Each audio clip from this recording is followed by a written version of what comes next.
Einn mesti harðstjóri sögunnar, Kim Jong-il, lést helgina og fyrir vikið ríkir nokkur óvissa hvað tekur við í Norður Kóreu. Ríkið afar lokað og fáir vesturlandabúar hafa ferðast þangað. Torfi Frans Ólafsson fór til Norður Kóreu árið 2008 og fékk að sjá þá glansmynd sem stjórnvöld vilja sína en duldist ekki að á bakvið glansmyndina var fátækt og kúgun. Hann sestur hjá Sigmari. Vertu velkomin í Kastljós. Takk. Þú fórst þarna 2008. Hvað kom til? Það svona löng forsaga, sko. Ég vinn hjá CCP og búið til tölvuleikinn EVE Online og búin að vera svona heillaður af svona dystopískum, sem andstæðan við útópíska, svona martraðakendum ógnarstjórnaríkjum og heimum og veröldum mjög lengi, kvikmynd, vísindaskáldsögum og öðru sem fjallar það. Og var búin að eyða mörgum svona andvökunóttum að lesa staði eins og Norður Kóreu og lesa svona fréttir frá Norður Kóreu sem eru ótrúlega absúrt og ótrúlega skrýttar áróðurinn þeirra og sögurnar af leiðtogunum og fannst þetta bara svona fyndið og rosalega sérstakt og langaði sér alltaf bara meira og meira kannski að bara fara það en þetta var mjög óraunverulegt en komst að því síðan að það var hægt síðan 2008 var kona mín að hvetja mig til þess að gera eitthvað svona fyrir sjálfa mig.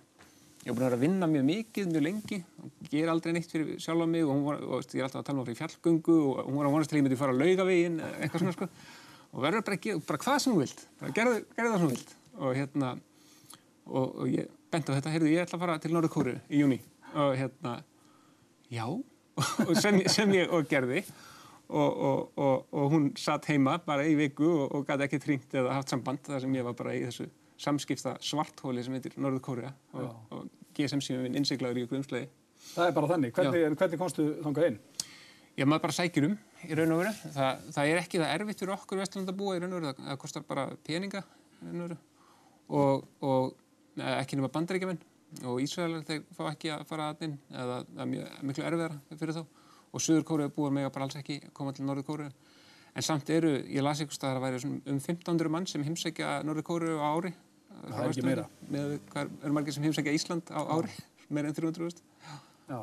En þú náttúrulega tókst myndir og þú sýndir á síðustu menningarnótt þessar myndir og þær rúlla svona meðan við erum að tala saman. En þetta þannig að þú varst að segja mér það í dag, þið eru nánast í hóp og þið eru teymt einhvern veginn bara svona nánast eins og leikskólakrakkar í bandi. Akkurat, þetta eins og maður heyrði af þessum heimsóknum sem fólk var að fara í til Sovétríkjanna og Albaníu og Rúmeníu í gamla daga tímum kaldastríðsins þegar það var að fara í þessi rosalega einangruðu ráðstjórnar eða kommunistaríki og þetta bara svona í dag. Það ekki hægt að fá að labba frjáls Norður Kóreu í dag sem túristi og á vissan hátt og náttúrulega skondið þetta var svona mjög afslappandi, þú veist, ég alltaf með svona snjallsíma allan daginn og alltaf að senda tölvupóst og þarf að taka mjög mikið ákvörðunum allan daginn. Upptekinn maður? Já, og ekki gera mikið úr því en þarna tók ég ekki einustu ákvörðun í eina viku. Maður var bara í hlýjum faðmi kommunistaríkisins sem bara var búin að plana allt fyrir mann, búin að ákveða allt fyrir mann, klukkan hvað þú vaknar, klukkan hvað þú fer að sofa,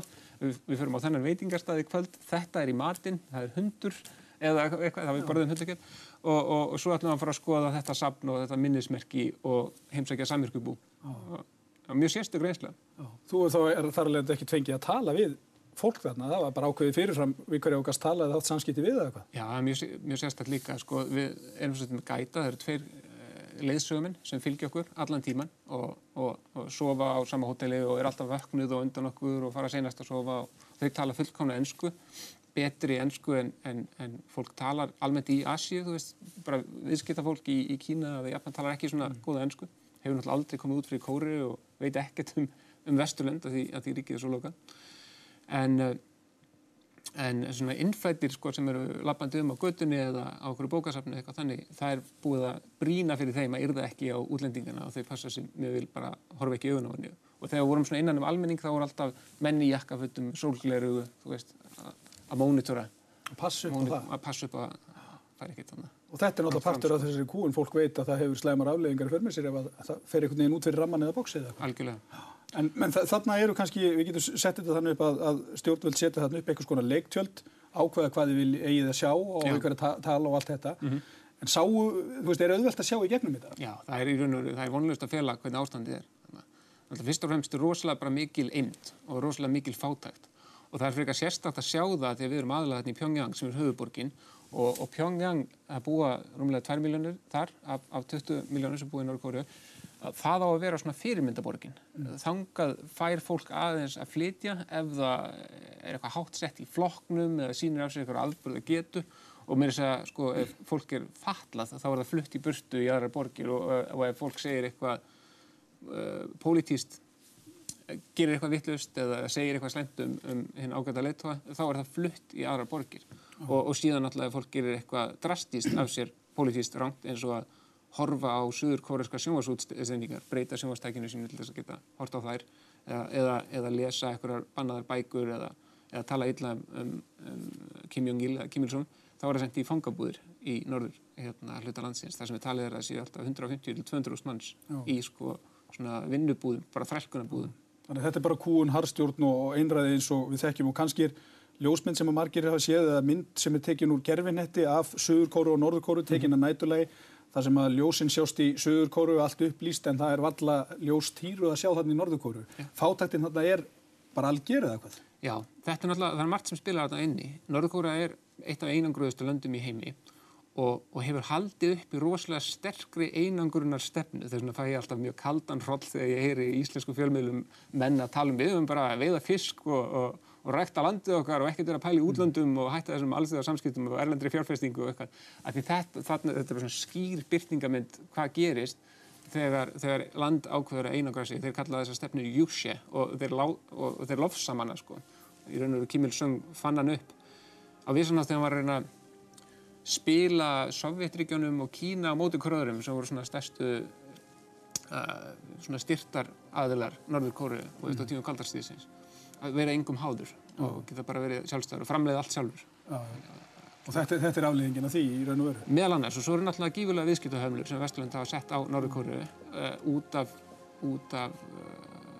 í raun og veru að því Norður-Kóreu og Suður-Kóreu stríðinu lauk aldrei. Það ríkir bara vopnahlé og er ekki vopnahlé síðan 1953 og þau eru ennþá í stríði og það er alveg gífurleg hernaðarbrask í Norður-Kóreu og þeir eru með kjarnorkuvopn og þeir eru með alls konar efnavopn og náttúrulega mannréttindabrot. Þannig að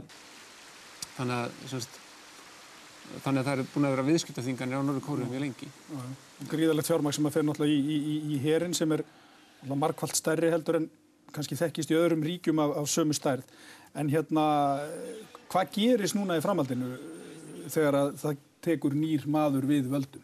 Verður eitthvað breyting? Veit það eitthvað? Nú er ég alltaf ekki sérfræðingur í Norður-Kóreu, ég er bara maður sem fór þangað og las nokkrar bækur. En eitt Suður-Kóreumaður sem ég talaði nýlega árinu sem hafði verið í hernum í Suður-Kóreu og verið eitthvað svona yfirmaður þar. Hann sagði mér að Norður-Kóreu og Suður-Kóreu var orðin svo ólík að því það er búin að vera í raun og veru engin samgangur á milli síðan 1948 eða eitthvað þannig. Það var alveg einangruð ríkin og miklu meira samgangur við Kína. Að hann teldi líklegt að þegar Kim Jong-il myndi deyja að þá myndi kínverski herinn bara rúlla inn landamærin og innlima Norður-Kóreu til þess að tryggja stöðuleika á svæðinu af því þeir vilja í raun og veru allra síst að brjótast út stríð. Og það vill það enginn af því að í raun og veru það er sagt að bara á fyrsta sólarhringnum myndu svona 1,5 til 2 milljónir manna deyja. Þó þeir myndu ekki nota kjarnorkuvopn. Þetta er bara svo rosalega vígvætt svæði þarna á milli Norður-Kóreu og Suður-Kóreu og sólhöfuðborg Suður-Kóreu hún er eitthvað að svipa langt frá norður-kóresku landamærunum og Keflavík er frá Reykjavík. Þannig að fallbyssunar náðu þangað. Sko, þetta er svo nálægt. Þannig að leið og eitthvað smávegis gerist og þá er bara 100.000 sem myndi deyja. Það verður spennandi að sjá hvað gerist þarna og vonandi að þetta breytist. Þetta er sérkennilegt land eins og þú ert að lýsa fyrir okkur. Ég þakka kærlega fyrir að koma. Já, takk.